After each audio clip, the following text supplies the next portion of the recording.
Hello everyone, কেমন আছো তোমরা? আশা করছি তোমরা খুব ভালো আছো। তোমাদের এসএসসি অ্যাসপিরেশন ইউটিউব চ্যানেল তোমাদের অতি প্রিয় ইউটিউব চ্যানেল, এবং আশা করি তোমাদের প্রিপারেশন খুব ভালো চলছে। দেখো, সামনেই সেন্ট্রাল গভর্নমেন্টের অথবা এসএসসি যাই বলো না কেন, বেশ কয়েকটা এক্সাম আছে, যেমন সিপিও আছে, সিলেকশন পোস্ট আছে, সিএইচএসএল আছে, এবং তার পরেই আমাদের কিন্তু এমটিএস আছে এবং সিজিএলও রয়েছে। তো এই সমস্ত পরীক্ষায় যারা প্রিপারেশন নিচ্ছ তারা সকলেই জানো যে কারেন্ট অ্যাফেয়ার্স একটা কিন্তু ইম্পর্টেন্ট টপিক সকলের ক্ষেত্রে। কিন্তু আমরা যারা এই পরীক্ষার প্রিপারেশন নিই তারা প্রত্যেকেই কারেন্ট অ্যাফেয়ার্সটাকে কিন্তু মানে ভুলভাবে প্রিপারেশনটা নিই, বা কারেন্ট অ্যাফেয়ারের জন্য যে নিজেকে প্রিপেয়ার করি, সেই প্রিপারেশনের যে প্রসেস সেটা কিন্তু একটা ভুল প্রসেস ফলো করি। এবার তোমরা জিজ্ঞেস করতেই পারো যে সঠিক প্রসেসটা কি। আজকে সেই সঠিক প্রসেসটা বা সেই একটা ইউজফুল প্রসেসটা আমি তোমাদেরকে কিন্তু আজকে বলবো এই ভিডিওতে। তাই ভিডিওটা স্কিপ না করে পুরোটা দেখো, এবং আজকে আমি তোমাদেরকে সহজে কিভাবে কারেন্ট অ্যাফেয়ার্সটা তোমরা কভার করবে সেই পন্থাটা তোমাদেরকে আমি বলে দেবো। তো যাই হোক, তোমরা যারা আমাকে চেনো না, আমি কিন্তু তোমাদেরকে এই চ্যানেলের মাধ্যমে, এসএসসি অ্যাসপিরেশন চ্যানেলের মাধ্যমে কিন্তু বিভিন্ন রকম গাইডেন্স দিয়ে থাকি। যাই হোক, দেখো, এসএসসি যে পরীক্ষাগুলো নেয় সেই পরীক্ষাগুলোতে কিন্তু জিকের একটা পোর্শন থাকে, এবং সেই জিকের পোর্শনে কিন্তু কারেন্ট অ্যাফেয়ার্সের কোশ্চেন আসে আমাদের।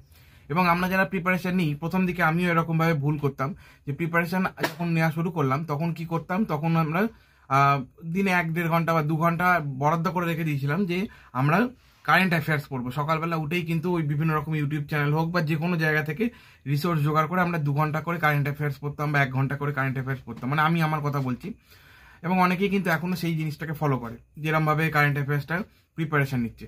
কিন্তু আমি যদি বলি যে কারেন্ট অ্যাফেয়ার্সের এইভাবে যে প্রিপারেশন, এই প্রসেসটা ভুল, তাহলে তোমরা হয়তো অনেকেই চমকে উঠবে। কিন্তু সত্যি কথা বলতে কি, এটা ভুল প্রসেস। মানে এই প্রসেসে যদি তোমরা প্রিপারেশন নাও, তাহলে তোমরা কারেন্ট অ্যাফেয়ার্সটাতে হয়তো ভালো রেজাল্ট করে যাচ্ছ, কিন্তু বাকি সাবজেক্টগুলো হ্যাম্পার করে ফেলছো। এবার বাকি সাবজেক্টগুলো কেন হ্যাম্পার করছো, এটা ভালো করে বুঝতে হবে বিষয়টা। দেখো, কারেন্ট অ্যাফেয়ার্সে কতগুলো কোশ্চেন আছে, ম্যাক্সিমাম ম্যাক্স টু ম্যাক্স 4 থেকে 5টা কোশ্চেন আছে। কিন্তু তোমার অন্য সাবজেক্ট যেগুলো আছে, ইংলিশ, তারপরে জিকের অন্যান্য টপিক, রিজনিং, ম্যাথ, এই যে টপিকগুলো আছে, এই টপিকগুলোতে কিন্তু তোমাকে অনেক বেশি কোশ্চেন সলভ করতে হবে, বেশি কোশ্চেন অ্যাটেম্প করতে হয়। এই যেগুলো বললাম, এগুলোর প্রত্যেকটাতে কিন্তু 25টা করে কোশ্চেন আসে। এবার এই যে 25টা করে কোশ্চেন আসে, এই 25টা করে কোশ্চেন সলভ মানে অ্যাটেম্প করার জন্য তোমাকে কিন্তু প্রিপারেশনটাও সেই রকম লেভেলের হতে হবে। ভাবো, তুমি 4টে কোশ্চেন সলভ করার জন্য প্রতিদিন 2 ঘন্টা করে, অ্যাভারেজ ধরে নিলাম 1 ঘন্টা করে তুমি পড়ছো, তাহলে তুমি বাকি যে সাবজেক্টগুলো যে 25টা করে কোশ্চেন, সেগুলো প্রিপারেশন করার জন্য রেগুলার কত করে পড়ছো সেটা একটু হিসেব করে দেখো। তাই সবচেয়ে ভালো উপায় যেটা, সেটা হচ্ছে এই যে তুমি রেগুলার 2 ঘন্টা হোক বা 1 ঘন্টা হোক, এই যে সময়টা তুমি বরাদ্দ করছো কারেন্ট অ্যাফেয়ার্সের জন্য, এইটা বরাদ্দ না করে তুমি ওই টাইমটাকে কমিয়ে দাও, বা ওই টাইমটাতে রেগুলারিটি না রেখে তুমি ওই জায়গাটাকে অন্য কোনো সাবজেক্টকে দিয়ে দাও। যেমন তোমার হতে পারে তুমি ইংলিশকে দিয়ে দিলে, কারণ ইংলিশটা অনেক সময়তে অনেকেই, বেশিরভাগ যারা আমরা বেঙ্গলি মিডিয়ামের স্টুডেন্ট, তারা কিন্তু বেশিরভাগ ক্ষেত্রে ইংলিশটা ভুল করে ফেলি, বা ইংলিশে আমাদের প্রবলেম হয়, ইংলিশে অনেক রকমের সমস্যা হয়। ইংলিশে আমরা বাড়ি থেকে একরকম পড়ে গেলাম, পরীক্ষায় একরকম কোশ্চেন আসলো, এবং সেই দুটোতে তালঘোল মিলিয়ে আমাদের ইংলিশের জন্য সবচেয়ে বেশি নেগেটিভ মার্কিং হয়। অন্ততপক্ষে আমি তো প্রথম দিকে সেরকমই ফেস করেছি, ইংলিশে প্রচুর নেগেটিভ মার্কিং হতো, এবং সেই কারণে আলটিমেট রেজাল্ট আমার ডাউনে চলে যেত। যাই হোক, তো সেই কারণে আমি বলছি যে ওই যে সময়টা তুমি বরাদ্দ করছো কারেন্ট অ্যাফেয়ার্সের জন্য, সেটাকে না করে তুমি অন্য কোনো সাবজেক্টকে দাও। এবার তুমি তাহলে আমাকে জিজ্ঞেস করতেই পারো যে কারেন্ট অ্যাফেয়ার্স পড়া তাহলে কি করে করবো, মানে কারেন্ট অ্যাফেয়ার্সটা কিভাবে পড়া যেতে পারে। হ্যাঁ, কারেন্ট অ্যাফেয়ার্স তো পড়া দরকার। দেখা গেলো 4-5টার বদলে 7টা কোশ্চেন দিয়ে দিল। অবশ্যই 7টা কোশ্চেন একটা বড় বড় সংখ্যা, আমি ধরে নিলাম 7টা কোশ্চেন দিল। তুমি করবে কি, যে কোনো একটা ভালো রিসোর্স জোগাড় করে নাও, এবং তুমি দেখো যে তোমার পরীক্ষাটা ঠিক কোন সময়। যদি সিএইচএসএল এর কথা বলো, সিএইচএসএল এর এখনো ডেট দেয়নি। সিপিও আছে সামনে, সিপিওর এক্সাম কিন্তু মে মাসেই, মোস্ট প্রবাবলি মে মাসের 9 তারিখ থেকে স্টার্ট হয়ে যাচ্ছে। হ্যাঁ, মে মাসের 9 তারিখ থেকে স্টার্ট হয়ে যাচ্ছে। তো এবার এই মে মাসে পরীক্ষা, ধরে নাও আমি মে মাসে সিপিও ধরেই বলছি, মে মাসে পরীক্ষা। তাহলে এই মে মাসে যদি পরীক্ষা হয়, তাহলে পরীক্ষার কোশ্চেনটা কিন্তু মে মাসে রেডি হবে না। পরীক্ষার কোশ্চেন কিন্তু এপ্রিলে অথবা তার আগের মাসে, ঠিক আছে, মার্চ মাসে রেডি হয়ে যায় কোশ্চেন। ঠিক আছে, কারণ যারা পেপার সেট করছে তাদের তো বিভিন্ন রকমের পেপার সেট করতে লাগে। তোমরা জানো যে এক এক দিন 3টে করে শিফট হয়, আর বেশি দিন এক্সাম চললে প্রত্যেক দিন 3টে করে, মানে অনেক পেপার সেট করতে হয়। পেপার সেট করলে হয় না, মেশিনে, কম্পিউটারে সেগুলো আপলোড বা সার্ভারে আপলোড করতে হয়, অনেক রকম কাজ থাকে। তো দ্যাটস ওয়াই কোশ্চেন কিন্তু 1 মাস বা 2 মাস আগেই তৈরি হয়ে যায়। তার মানে তোমাকে যে কারেন্ট অ্যাফেয়ার্সগুলো দেবে, সেই কারেন্ট অ্যাফেয়ার্সগুলো কিন্তু 1 মাস আগেরই হবে, মানে তোমার যে মাসে পরীক্ষা তার থেকে 1 মাস আগেরই হবে। ঠিক আছে, এবং এসএসসির একটা ব্যাপার আছে, এসএসসি কিন্তু কখনো কখনো অনেক দেখা গেল অনেক পুরোনো কারেন্ট অ্যাফেয়ার্স দিয়ে দেয়, কিন্তু বেশিরভাগ ক্ষেত্রে কিন্তু তারা 6 মাসের পুরোনো কারেন্ট অ্যাফেয়ার্সের দিকে যায় না।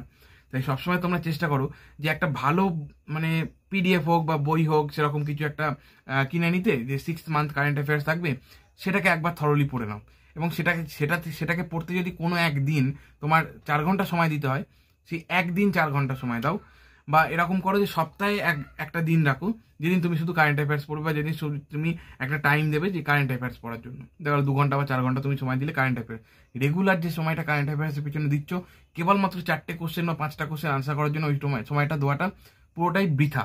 ঠিক আছে, মানে ওই সময়টা দেওয়া মানে আমি কেন সকলেই তোমাকে বৃথাই বলবে, কারণ ওই সময়টা দেওয়ার কোনো প্রয়োজন নেই। ওই সময়টা দিলে তুমি অন্য সাবজেক্টগুলোতে পিছিয়ে পড়ছো। অন্য জায়গায় মনে করো তুমি 4টে কোশ্চেন ছেড়ে দাও, তোমার কত নাম্বার যাবে? 8 নাম্বার যাবে। কিন্তু ওই 4টে কোশ্চেন করতে গিয়ে, মানে 4টে কোশ্চেনের প্রিপারেশন করতে গিয়ে তোমার যদি 20টা কোশ্চেন হাত থেকে চলে যায়, তাহলে তোমার কত নাম্বার যাবে? তো তুমি এই জিনিসটাকে একবার কম্পেয়ার করে দেখো, তাহলে তুমি বুঝতে পারবে যে এই যে কারেন্ট অ্যাফেয়ার্সটাকে যে এত মানে মানে কি বলবো, এত যে একটা হাইপ ক্রিয়েট করা হয় যে কারেন্ট অ্যাফেয়ার্স মানে একটা বিরাট কিছু, এটাকে সারাদিন পড়তে হবে, প্রতিদিন পড়তে হবে। বিশেষ করে বিভিন্ন ইউটিউব চ্যানেল, যে এডুকেশনাল প্ল্যাটফর্মগুলো আছে, সেগুলোই এই হাইপটা তৈরি করেছে। এটা জাস্ট একটা ভোগাস কিছু একটা জিনিস, ঠিক আছে? তো ওই জন্য কারেন্ট অ্যাফেয়ার্সটাকে এত ইম্পর্টেন্স দিও না। জাস্ট একটা কোনো মেটেরিয়াল তুমি ইন্টারনেট থেকে পেয়ে যাবে। আমি তোমাদেরকে যদি সাজেস্ট করি, তাহলে তোমরা শুভম জৈন স্যারের যে আরবি যে চ্যানেল আছে, আরবি রিভলিউশন বাই এডুকেশন, ওই চ্যানেল ওরা একটা পিডিএফ পাবলিশ করেছে। তোমরা ওই পিডিএফটা ডাউনলোড করে নিতে পারো, বা ওই পিডিএফটা তোমরা ইন্টারনেটে সার্চ করবে, আরবি বলে একটা আরবি কারেন্ট অ্যাফেয়ার্স বলে সার্চ করবে, দেখবে তোমরা পিডিএফটা পেয়ে যাবে। এবং ওটা তোমার লাস্ট 1 ইয়ারের কারেন্ট অ্যাফেয়ার্স কিন্তু দেওয়া আছে, এবং ওইটাই তোমাদের কিন্তু উপকার লেগে যাবে। ওইটা যদি তোমরা পড়ো, ওতে পুরো টপিক ওয়াইজ আলাদা আলাদা করে দেওয়া আছে, ঠিক আছে? এবার কারেন্ট অ্যাফেয়ার্সের মধ্যে ইম্পর্টেন্ট টপিক কি কি আছে? কারেন্ট অ্যাফেয়ার্সের মধ্যে ইম্পর্টেন্ট টপিক যেমন আছে তোমার অ্যাওয়ার্ডস, ঠিক আছে, যে রিসেন্টলি কোন অ্যাওয়ার্ডস হয়েছে, বা অ্যাওয়ার্ডস কে কোনটা কি অ্যাওয়ার্ড পেলো, ঠিক আছে? রিসেন্টলি স্পোর্টস রিলেটেড তোমার কোশ্চেন আসতে পারে। আচ্ছা, রিসেন্টলি এরকম হতে পারে যে অনেকে বিভিন্ন বুকস অ্যান্ড অথর, যেটাকে বলি বুকস অ্যান্ড অথর, সেখান থেকে কোশ্চেন আসতে পারে। বুকস অ্যান্ড অথর কিন্তু স্ট্যাটিকও থাকতে পারে, স্ট্যাটিকের ক্ষেত্রে আলাদা হবে, রিসেন্টের ক্ষেত্রে আলাদা হবে, মানে কারেন্ট অ্যাফেয়ার্সের ক্ষেত্রে আলাদা হবে। আচ্ছা, বিভিন্ন রকমের সামিটস হতে পারে, যে বিভিন্ন দেশের সঙ্গে যে সামিটস হয়, তারপরে যে এইগুলো হয় না, যে ওটাকে কি বলে, সামরিক মহড়া যেগুলোকে হয়, ঠিক আছে, মানে নেভাল এক্সারসাইজ যেগুলোকে বলে, নেভাল এক্সারসাইজ, আর্মি এক্সারসাইজ, এই জিনিসগুলো যেগুলো আছে, সেগুলো তোমাদের সেখান থেকে কোশ্চেন আসতে পারে। ইম্পর্টেন্ট ডেজ অ্যান্ড থিমস, মানে বিভিন্ন ডে ইম্পর্টেন্ট ডে থাকে, যেমন ধরো সাপোজ মাদার্স ডে 2024-এর থিম কি ছিল, এরকম কোশ্চেন আসতে পারে। তারপরে যদি নতুন কোনো স্কিম লঞ্চ করে গভর্নমেন্ট, ওখানে স্টেট গভর্নমেন্ট হতে পারে, সেন্ট্রাল গভর্নমেন্ট হতে পারে, নতুন কোনো যদি স্কিম লঞ্চ করে, সেই স্কিম রিলেটেড কোশ্চেন আসতে পারে, ঠিক আছে? রিসেন্টলি দেখা গেল কোনো সিনেমা কোনো একটা অ্যাওয়ার্ড পেয়েছে, সেই রিলেটেড কোশ্চেন আসতে পারে। এই জাতীয় জিনিসগুলো তোমরা বেশি ফোকাসে রাখবে, যেগুলো হট টপিক থাকে সবসময়, ঠিক আছে, নিউজের হট টপিক। বাট দেখা গেল রিসেন্টলি কোনো একটা কনস্টিটিউশনাল অ্যামেন্ডমেন্ট হয়েছে, বা নতুন কনস্টিটিউশনে কোনো একটা ঘটনা ঘটেছে, বা দেখা গেল নতুন কেউ অ্যাপয়েন্ট হয়েছে, অ্যাপয়েন্টমেন্ট, তুমি এই জিনিসগুলো, বা ব্র্যান্ড অ্যাম্বাসাডার অ্যাপয়েন্ট হয়েছে, সেই জিনিসগুলো কিন্তু তোমরা মাথায় রাখবে, এবং সেই জিনিসগুলো কিন্তু বেশি করে খেয়াল করে রাখবে। এবং পারলে তোমরা একটা করবে কি, তোমরা যেখান থেকে পড়ছো, যে রিসোর্সেস থেকে পড়ছো, সেই রিসোর্সেসটাকে তো পড়বেই, তার সাথে একটা খাতা বানাবে সবসময়। আমি যেমন তোমাদের আগেও বলেছি, একটা খাতা বানাবে সবসময়। সেই খাতাতে তোমাদের যেটা ইম্পর্টেন্ট মনে হবে সেটাকে নোট ডাউন করে রাখবে। নোট ডাউন করে রাখলে কি হবে, পরীক্ষার সময় তোমরা একটা ওই মানে ছোট্ট জিনিস, মানে ছোট্ট খাতা, তোমাদের যেটা নোট খাতা হবে, সেটা দেখে চলে গেলে তোমাদের কিন্তু জিনিসটা অনেক গ্রিপে থাকবে, ঠিক আছে? মানে পুরো ওই পিডিএফটা পড়ার থেকে, বা পুরো ওই ভিডিওটা দেখার থেকে, বা পুরো বইটা পড়ার থেকে, হোয়াট এভার যাই তোমরা ইউজ করো, ওই ছোট্ট তোমার যে নোট খাতাটা থাকবে, সেটা পড়া কিন্তু অনেক সুবিধাজনক হবে। কি বললাম, বোঝা গেছে?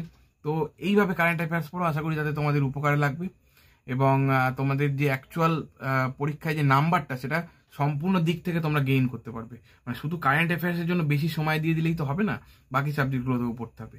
তাই চেষ্টা করো যেভাবে বললাম সেইভাবে কারেন্ট অ্যাফেয়ার্স পড়ার। আর যদি তোমার কারেন্ট অ্যাফেয়ার্স মাথায় নাও ঢোকে, তাও কারেন্ট অ্যাফেয়ার্সের পেছনে এত সময় দেওয়ার কোনো দরকার নেই, অন্য সাবজেক্টগুলোতে সময় দাও।